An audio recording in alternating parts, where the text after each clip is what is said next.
সুনানে নাসাইতে এসছে কানা রাসূলুল্লাহ সাল্লাল্লাহু আলাইহি ওয়াসাল্লাম ইয়াজুরুল আনসার, তিনি যখন আনসারীদেরকে ভিজিট করতে যেতেন ফায়ুসাল্লিমু আলা সিবিয়ানিহিম, বাচ্চাদের সালাম দেন তো নাকি নাকি বাচ্চাদের সালামের জন্য বসে থাকেন? অনেকে মনে করে যে আমি মুরব্বী হাজী সাহেব 80 বছর, এরকম একটা ভুল ধারণা আছে না? সালাম শুধু ছোটরা দিবে, ব্যাপারটা কি এমন না? ছোটরা বড়দের দিবে, বড়রা ছোটদের দিবে, সবাই সবাইকে দিব, ঠিক কিনা বলেন? ইনশাআল্লাহ বলেন সবাই। ওয়ায়ামসাহু বিরুসিহিম, বাচ্চাদের মাথায় হাত বুলিয়ে দিতেন, ওয়ায়াদউ লাহুম, তাদের জন্য দোয়া করতেন। তাহলে বিশ্বনবীর বাচ্চাদের সাথে আচরণ, ডিলিংস, ইন্টারঅ্যাকশন কেমন ছিল বুঝতে পেরেছেন? একবার এক নামাজে ওনার নাতিদেরকে নিয়ে হাজির হলেন, হাসান হুসাইন রাদিয়াল্লাহু আনহুমাকে নিয়ে। তো নামাজের এক সিজদায় বিশ্বনবী এমন লম্বা সময় সিজদায় পড়ে রইলেন, মাথা আর উঠান না। মুসল্লিরা তো অবাক, সাহাবারা ভাবলেন হায় রে, নবীজি অসুস্থ হয়ে গেলেন নাকি, অথবা ওহী নাজিল হলো নাকি। নামাজ শেষে সাহাবারা জিজ্ঞেস করলেন, ইয়া রাসূলুল্লাহ, আপনি কি অসুস্থ হয়েছেন নাকি ওহী নাজিল হচ্ছিল? এত লম্বা সিজদা দিতে তো কখনো দেখি নাই। বিশ্বনবী বললেন, না না, কুল্লুন যালিকা লাম ইয়াকুন, কোনটাই না, বরং ওয়ালাকিন্নাবনি ইরতাহালানি, আমার নানা ভাই হাসান হুসাইন ইয়াকদিয়া হাজাতা, তার ভাবে এজন্য সিজদায় পড়েছিলাম। যতক্ষণ তাদের পিঠে উঠে খেলতে মনে চেয়েছে, তারা একটা সিজদা থেকে মাথা উঁচু করে দাঁড়িয়েছি। কি কনসিডারেশন ছিল, আল্লাহ বিহামদি। কিন্তু আমরা কাঁধে নিয়ে খেলবো তো দূরের কথা, আমরা অনেকে বাচ্চাদেরকে মসজিদে দেখলেই রেগে যাই, আছে না নাই? অনেক মুরব্বীরা আছে মসজিদে বাচ্চা দেখতে পারে না, দেখবেন খিটখিটে মেজাজের হয়ে যায়, রিয়্যাক্ট করে।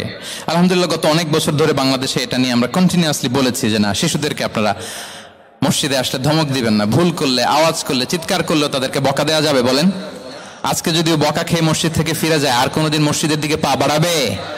ও যাবে ক্লাবে, হ্যাঁ, ও যাবে গানের কনসার্টে, আর ফেরাতে পারবেন মসজিদে?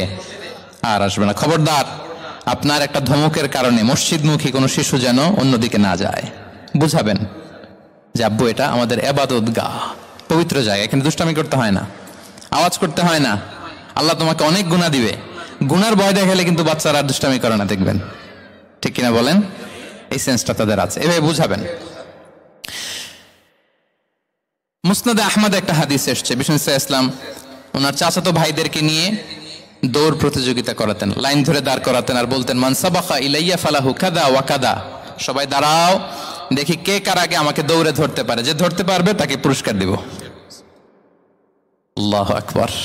এবং বিশ্বনবীর এই কথা শুনে সবাই দৌড়ে যে বিশ্বনবীর ঘাড়ের উপর উঠতো, বুকের উপর উঠতো, ঝাঁপিয়ে পড়তো, বিশ্বনবী সবাইকে ধরে আগলে নিতেন, প্রত্যেকের গালে চুমু খেতেন, পড়েন সুবহানাল্লাহ। এই ছিল শিশুদের প্রতি বিষ্ণু ইসলামের আচরণ। তো আমরা এরকম আচরণ করি কিনা? আমাদের আচরণটা আমাদের বাচ্চা, আমাদের আত্মীয় স্বজনের ছোট ছেলে মেয়ে, আমরা কোথাও শিশুদেরকে যদি দেখি, আমরা তাদের সাথে কিভাবে আচরণ করি, একটু মিলিয়ে নিন কার আচরণ কেমন, এরকম করেন কিনা। আমি আর জিজ্ঞেস করতে চাইলাম না, জাস্ট আস্ক ইউরসেলফ, নিজেকে জিজ্ঞেস করুন যে আমরা আমাদের বাচ্চাদের সাথে এরকম আচরণ করি কিনা। তাহলে প্রথম পয়েন্টটা ক্লিয়ার, শিশুদের সাথে বিষ্ণু ইসলামের কেমন আচরণ ছিল। এটা কি আপনাদের কাছে ক্লিয়ার হয়েছে প্রিয় ভাইরা? আপনাদের কষ্ট হচ্ছে না? হ্যাঁ, শেষ করে দিব, আরো কয়েক মিনিট শুনবেন তো? হ্যাঁ, ইনশাআল্লাহ পড়ুন সবাই। আচ্ছা, শিশুদের পার্ট শেষ, এবার দেখি বয়স্কদের সাথে, অ্যাডাল্টদের সাথে বিষ্ণু ইসলামের আচরণ কেমন ছিল, বড়দের সাথে কেমন আচরণ করতেন। আমরা আসুন দেখি। সাহাবারা তো সবচাইতে বেশি বিশ্বনবীর সঙ্গ পেয়েছেন, তাই না? বিশ্বনবীর সবচাইতে বেশি সঙ্গ পেয়েছেন কারা? আওয়াজ করে বলুন, ক্লাসের মতো, কারা? সাহাবারা সবচাইতে বেশি সঙ্গ পেয়েছেন। তাদের সাথে কেমন আচরণ ছিল? যে আয়াতটি দিয়ে আমি শুরু করেছি, আল্লাহ বলেছেন, ফাবিমা রাহমাতিম মিনাল্লাহি লিনতা লাহুম ওয়ালাউ কুনতা ফাযযান গালিযাল কলবি লানফাদ্দু মিন হাওলিক।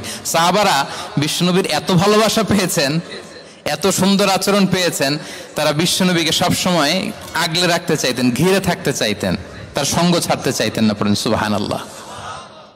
সবসময় ঘিরে রাখতে চাইতেন। বাসায় ভাল লাগে না, বিশ্বনবীর কাছে চলে যেতেন। ওয়াইফের সাথে মনোমালিন্য, নবীর দরবারে চলে যেতেন।